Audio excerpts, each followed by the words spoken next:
Nah, kalau malah Pak Paul bisa jadi tidak akan ditersangkakan setelah mendengar perbincangan di sini, Pak. Nah, kalau kita ngomong dan banyak orang ikut ngomong, bisa nggak jadi. Makanya saya bilang, kalau banyak yang mendukung dari dunia internasional, mereka akan malu. Bisa batal jadi tersangka, bisa banget, ya. Karena ini masalah pertaruhannya kan harga diri bangsa kan.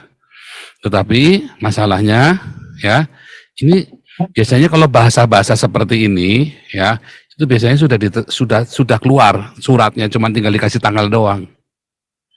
Biasanya begitu ya.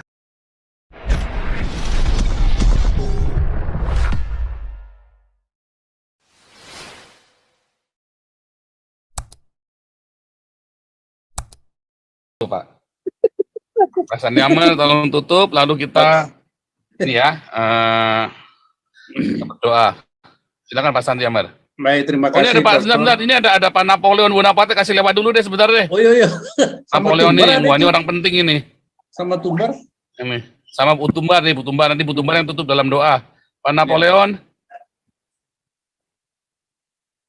Mana nih Pak Napoleon nih? Napoleon Bonaparte. Wah, iya Napoleon Bonaparte. Shalom. Shalom Pak Napoleon. Wah, ya. Takut saya. Shalom Pak Paul, shalom teman-teman di Spora Amerika. Dikasih lewat, ntar nanti Belanda dijajah lagi. Nanti dikasih tinja lagi. Gak ada tinja Pak ya. Yang ini nggak main tinja Pak. Jadi kalau saya mungkin agak berseberangan juga sih dengan apa namanya, dengan tadi yang pemikiran Pak Paul tadi tentang masalah tersangka. Kalau yang saya amati sebenarnya kekuatan Panji Gumilang ini cukup besar juga dengan koneksi-koneksi dia cukup besar juga, dan memang seperti yang dibicarakan di room ini pun tadi kita bisa melihat pasal apa yang bisa dikenakan kepada Panji Gumilang. Itu persoalannya kan, penistaan jelas tidak, dan yang lain-lain. Dan sekarang masalahnya kan awal dari semua ini kan adalah penistaan agama. Tapi kenapa Mahfud MD melarikan itu kepada pencucian uang dan segala macam? Dan ini kan memang ada indikasi ya, seperti tadi dikatakan Sange mau jadi wapres dan segala macam. Bisa saja, tapi saya pikir kekuatan Mahfud MD juga nggak sebesar itu juga. Jadi ini kelihatannya memang ada pertarungan senyap lah ya antara yang pro khilafah dan pro Pancasila ini sepertinya. Dan kemudian saya melihat di beberapa permukaan itu sudah mulai banyak nih dukungan-dukungan kepada Al Zaitun. Masih banyak orang-orang yang memang masih mencintai negara ini, mencintai perbedaan, mendukung Panji Gumilang. Kalau orang yang pernah datang ke Al Zaitun, kalau saya sebagai seorang Kristen, saya melihat dengan sistem manajemen pendidikan yang di Al Zaitun itu sudah jamak ya, di pendidikan orang Kristen dan Katolik itu jamak ya. Tapi kalau di ponpes-ponpes Islam, ya saya pikir apa yang dilakukan oleh Panji Gumilang ini memang sangat modern, sangat mandiri, dan ini terus terang kalau bagi saya pribadi, ini pemikiran saya pribadi, saya sebagai orang pribadi sangat takut dengan ponpes Islam modern seperti Al Zaitun. Takutnya kenapa? Karena ponpes Islam seperti Al Zaitun inilah yang bisa mencerdaskan umat Muslim. Kenapa saya bilang begitu? Dengan sistem pendidikan yang canggih seperti itu, mereka punya kader-kader yang nanti akan bisa menguasai negara ini. Dan saya sebagai minoritas akan berpikir anak cucu saya akan dapat jatah apa kalau secara jumlah saja kita kalah dan mereka juga sudah pintarnya sama dengan kita. Itu persoalannya. Tapi terlepas dari itu semua, kita harus apresiasi apa yang dilakukan oleh Panji Gumilang adalah semangat kebangsaannya, semangat mengakui perbedaan, dan semangat toleransinya. Itu yang terpenting. Nah, kalaupun memang ada kelompok-kelompok tertentu yang memang untuk mau menghancurkan Al Zaitun, saya pikir ya wajar-wajar saja, karena memang ini tahun politik ya. Tahun politik, bagaimanapun juga sekelompok orang menjual keyakinannya bahwasannya Kalau tanpa memilih kelompok-kelompok tertentu ini, nanti Anda sebagai pejabat nggak dapat dukungan suara. Kan itu jualan-jualan tahun-tahun politik seperti ini. Nah, itu yang dimanfaatkan oleh berbagai macam orang yang punya kepentingan, dan tentunya asetnya Al Zaitun ya sangat seksi untuk dijarah. Itu udah jelas. Karena banyak seruan untuk membubarkan, tapi kan dari Wapres sendiri kan bilang bukan dibubarkan tapi dibina kan. Nah, inilah yang menjadi pembicaraan hangat kita hari ini, bahwasannya kalau saya berpikirnya agak berseberangan. Panji Gumilang kelihatannya agak sulit untuk dijadikan tersangka. Begitu saja Pak Paul, terima kasih. Luar biasa, bagus ini ya. Tetapi kalau sudah dikasih sinyal itu biasanya kalau sudah begitu, Mahfud MD nggak akan ngomong kalau belum ada ini Pak. Jadi memang sepertinya memang sudah ditersangkakan, hanya tinggal penetapan harinya aja, hari tersangkanya. Kalau saya bilang itu hanya cek ombak aja Pak, karena nanti efeknya akan besar nanti perlawanannya Pak. Nah, kalau malah Pak Paul bisa jadi tidak akan ditersangkakan setelah mendengar perbincangan di sini, Pak. Nah, kalau kita ngomong dan banyak orang ikut ngomong, bisa nggak jadi. Makanya saya bilang, kalau banyak yang mendukung dari dunia internasional, mereka akan malu. Bisa batal jadi tersangka, bisa banget, ya. Karena ini masalah pertaruhannya kan harga diri bangsa kan. Tetapi masalahnya, ya, ini biasanya kalau bahasa-bahasa seperti ini, ya, itu biasanya sudah keluar suratnya, cuma tinggal dikasih tanggal doang. Biasanya begitu ya. Ini cara ininya mereka, bahasa-bahasa meta komunikasinya adalah begitu. Nanti sudah ditanggalin, tinggal dikasih tanggal doang. Suratnya sudah ada, cuma tinggal dikasih tanggal aja. lihat sambil lihat ini kan. Jadi kan melontar umpan dulu kan. Lontarin umpan, lalu lihat siapa yang makan umpannya. Dan bagaimana cara makan umpannya. Tapi itu balik lagi, ini kan opini ya, dan kita membangun opini. Sebetulnya memang kalau kita mau cerita politik Islam Kristen, orang-orang seperti Panji Gumilang ini ya memang mengerikan. Kalau memang dia berdakwah dengan Islamnya itu ya, itu orang-orang Kristen bisa dilibas habis itu. Bisa dimurtadkan oleh Panji Gumilang itu. Serius ya. Orang-orang Kristen itu bisa karena dia menunjukkan Islam yang benar-benar rahmatan lil alamin.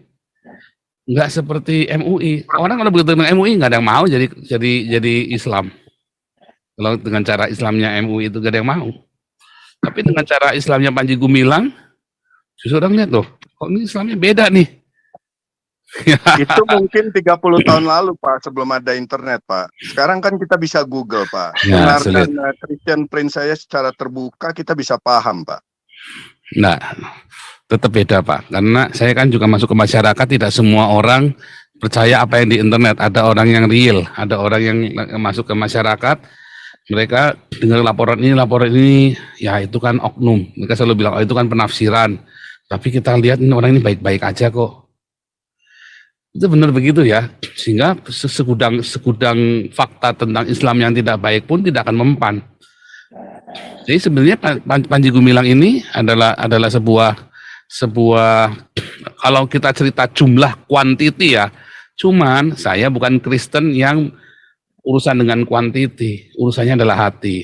Nah, itu loh masalahnya. Jadi, keselamatan itu bukan kuantiti, bukan jumlah Kristen yang terdaftar di gereja, nggak urusan. Yang penting hatinya. Bahkan mungkin jangan-jangan Panji Gumilang aja udah jadi Kristen kali. Maaf kata ya, Bu Tumbar silakan. Bu Tumbar saya nobatkan nih Pak Paul sebagai khotib Kristen wanita pertamanya Galarua nih Pak. Mana Bu Tumbar? Khotib ya. Khotib ya Pak. Ya, nanti dibayat deh. Selamat malam semuanya. Assalamualaikum. Sekarang ini modern ini. Ya, Saya cuman ngasih warning sebetulnya untuk pemerintah negara kita itu.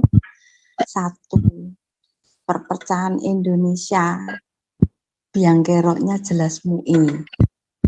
Dua, kalau terjadi istilahnya Pak Al-Zaitun itu kan banyak sekali masanya. Terus ada bentrokan, ini salahnya di pemerintah. Dua, jadi pemerintah itu andil besar karena takut dengan ormas MUI. Tiga, TNI kalau tidak ambil alih, Indonesia bubar. Jadi saatnya ini TNI harus siap-siap. Yang Bhinneka Tunggal Ika. Nomor 4, daerah-daerah ini sudah menyiapkan diri. Yang cinta Indonesia, yang cinta Pancasila, mereka sudah bersatu, berikrar bersama-sama. Di Yogyakarta, di Solo, pokoknya yang Jawa itu sudah ada kesatuan. Mereka akan melawan MUI, jadi hati-hati nih MUI. Jangan anggap bahwa di Indonesia itu mayoritas. Karena apa? Mereka sudah balik KTP, KTP-nya sudah ganti, jadi jangan sombong lagi MUI ya. MUI itu udah untuk Islam di Indonesia ini sudah banyak yang sudah ganti. Saya aja yang belum karena dipersulit nih. Saya masih KTP masih seberang sono. Tapi untuk tahun ini saya usahakan tetap saya maju untuk tak urus sendiri. Jadi Indonesia harus waspada dalam hal ini karena apa? Kalau terjadi pertumpahan darah gara-gara Panji Gumilang di Puyo, di Plekoto kayak gitu, di Plekoto ini namanya di Plekoto sama pemerintah. Mau ngomong aja mau ngerampok gitu.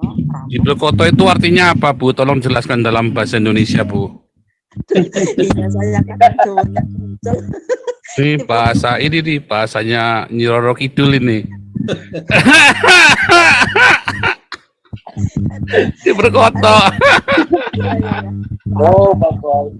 Plekoto itu dikerjain gitu loh. Oh, dikerjain. Jadi dikerjain dengan cara kasar itu namanya di Plekoto, Pak. Aduh, dengan kasar ini, bukan dengan halus lagi, itu sudah kasar sekali. Jadi Indonesia udah ikut-ikutan dalam hal ini. Jadi kalau nggak ada TNI masuk ambil alih masalah ini, bubar Indonesia, bubar jalan gitu. Ya gara-gara MUI sebetulnya biang keroknya nanti di dalam sejarah yang akan datang akan tertulis itu. Apa MUI nggak malu ini? Ya gitu. Saya cuma tambahan itu aja Pak. Moga-moga jadi bahan pemikiran untuk para. Pak Santiamal silakan tutup kata penutup lalu Bu Tumbar yang berdoa ya. Silakan Pak Santiamal. Bu Tumbar ini mungkin mikrofonnya dicopot aja Bu Tumbar, suaranya berisik sekali Bu Tumbar. Saya nggak pakai mikrofon ini. Oh, kenapa suaranya berisik sekali ya? Aduh. Oke, nggak apa-apa. Oke, silakan Pak Santiamal. Baik, terima kasih Pastor, juga teman-teman lain juga yang diaspora ya. Saya menutup singkat aja dan ini pesan moral. Saya akan bacakan puisi yang baru saya tulis. Mudah-mudahan ini para petinggi negara dan yang suka cuap-cuap bisa mendengar ini. Makan gudeg, minum jus pala. Sudah kenyang, mbok istirahatlah dengan tenang. Jika berkuasa, jangan kemarut ya. Apalagi maha mudah menghukum Syekh Panji Gumilang. Itu saja Pak, terima kasih semuanya. Silakan Bu Tumbar. Mantap. Mana Bu Tumbar ini?